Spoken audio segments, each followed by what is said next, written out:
બોલો સદગુરુદેવની જય. આપણા પુરાણોમાં એક કથા આવે છે કે ગજને કારણીએ હું અસંભવ ઉઠ્યો, અણવાણે પગે ધાયો, ઊંસ કે નીસમાં હું કાંઈ ન જાણું, મને ભજે એ સંત મારો. જેમ ભગવાને, આપણે દાદાએ જે એમણે વાત કરી કે ભગવાને તમામ કાર્યો ઉપાડી લીધા અને દેવહૂતિને ને બૃહદ ઋષિને કોઈ ચિંતા ન રહે, એમ પુરાણોમાં એક કથા આવે છે કે ગજને કારણે હું અસંભવ ઉઠ્યો. ગજનું હાથીનું એક ઝુંડ પાણી પીવા પડ્યું તળાવમાં, તો મગરે હાથીનો પગ પકડ્યો. હાથીનો પગ પકડ્યો એટલે બસવા માટે ઘણા પ્રયત્નો કર્યા. કુટુંબને પણ, જે સાથે એનો પરિવાર હતો એને પણ ઘણા કાલાવાલા કર્યા કે મગરે મારો પગ પકડ્યો છે એટલે તમે મને બચાવો.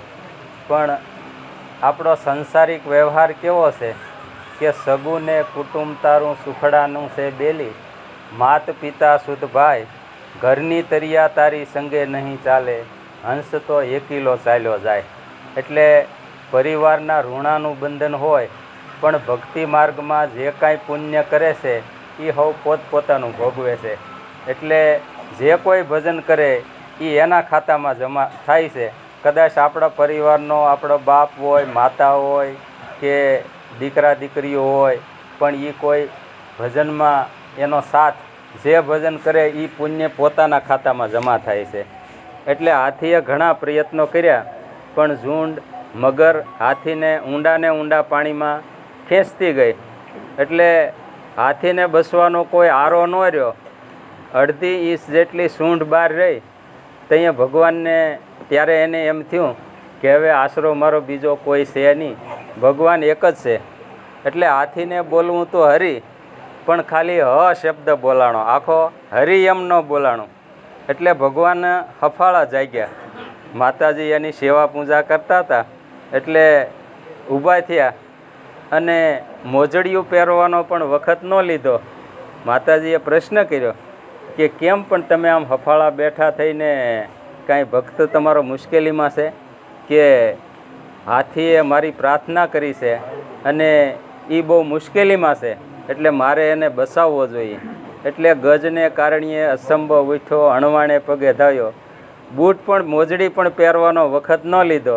પણ માતાજીએ એમ કીધું કે પણ એ તમારું હરિનામ ક્યાં બોલ્યો? એ તો ખાલી હ જ બોલ્યો છે, પણ કે એ મારો નામ છે. એટલે આધા નામે જો ભગવાનનું કોઈ નામ સ્મરણ લે તો ભગવાન બસાવવા માટે તૈયાર હોય છે. અને ભગવાન હફાળા બેઠા થઈ, મોજડિયું પણ પહેરી નહીં અને મગરના મુખમાંથી હાથીને બસાવી લીધો.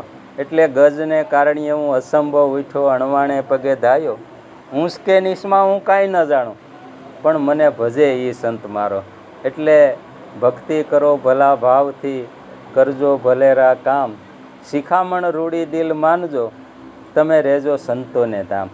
મનુષ્ય જીવનને જો દિવ્ય બનાવવું હોય તો ઈશ્વર ભજન સિવાય બીજો કોઈ વિકલ્પ છે નહીં.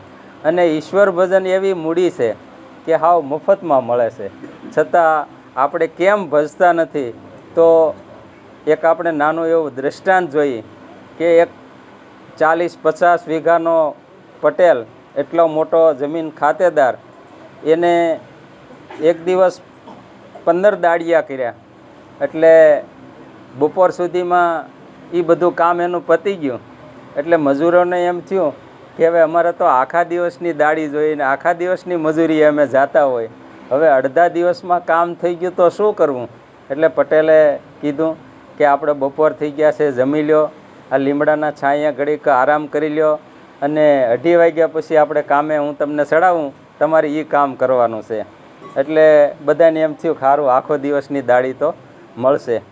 એટલે પટેલ બાપા પાસે થેલો હતો, એમાંથી 2:30 વાગ્યા એટલે થેલામાંથી બધાને એક એક માળા પકડાવી કે આપણે બીજું કાંઈ કામ કરવાનું નથી, લીમડાને છાંયે બેઠા બેઠા ભગવાનની માળા ફેરવવાની છે. એટલે બધા ખુશ થઈ ગયા કે ઓહો, આ તો બેઠા બેઠા આપણને આખો દિવસ દાડી મળે તો સારું કહેવાય. એમ બધાએ માળા હાથમાં લીધી અને હવને જે ભગવાનવાલા હતા એનું ભજન મીંડ્યા, એનું સ્મરણ મીંડ્યા કરવા. સહસ્ત્ર નામ સાહેબના સહસ્ત્ર નામમાં સય, જેમાં ગુરુને ગોવિંદ વસે એવી ગમ તો કોકને હોય. ગીતામાં ભગવાન શ્રી કૃષ્ણ સ્વમુખે એમ બોલ્યા કે ભાઈ દેવ રૂપે ભજો તો દેવ રૂપે હું છું, દેવી રૂપે ભજો તો દેવી રૂપે પણ હું છું. અને કદાચ છેલ્લે ભગવાને એમ કીધું કે કદાચ તમે મને ભૂત રૂપે માનતા હોય ને જો ભૂત રૂપે ભજો તો એ પણ મારું સ્વરૂપ છે. એટલે જે દેવતાઓને દેવીઓને હવ માનતા હતા એ બધા મીંડ્યા માળા ફેરવવા. પણ 5 મિનિટ ને 10 મિનિટ ને 15 મિનિટ થઈ અને અડધો કલાક થયા ત્યાં તો ઉકળાટ થઈ ગયો. અને બધાએ નક્કી કર્યું કે આપણાથી ભગવાનનું ભજન થાય નહીં. કામ કરવું ગમે પણ ભગવાનનું ભજન ન થાય. એટલે બધાએ પટેલ પાસે આવ્યા કે બાપા આલ્યો આ તમારી માળાઓ, અમને અડધી દાડી આપજો, પણ આ અમારેથી બેઠા બેઠા થાય નહીં.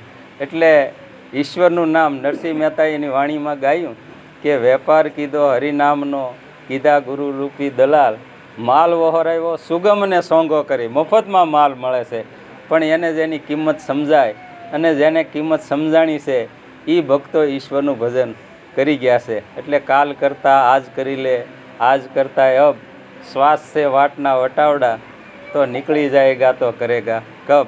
પણ એના માટે એક ઘડી આધી મેં પુનિયાદ, તુલસી સંગત સંત કી તો કટે કોટી અપરાધ. એટલે કાયમ માટે મહાપુરુષોએ એમ કીધું કે ભાઈ ભક્તિ કરો, ભક્તિ કરો, ભક્તિ કરો, ભક્તિ સર્વથી શ્રેષ્ઠ છે. બોલો સદગુરુદેવની.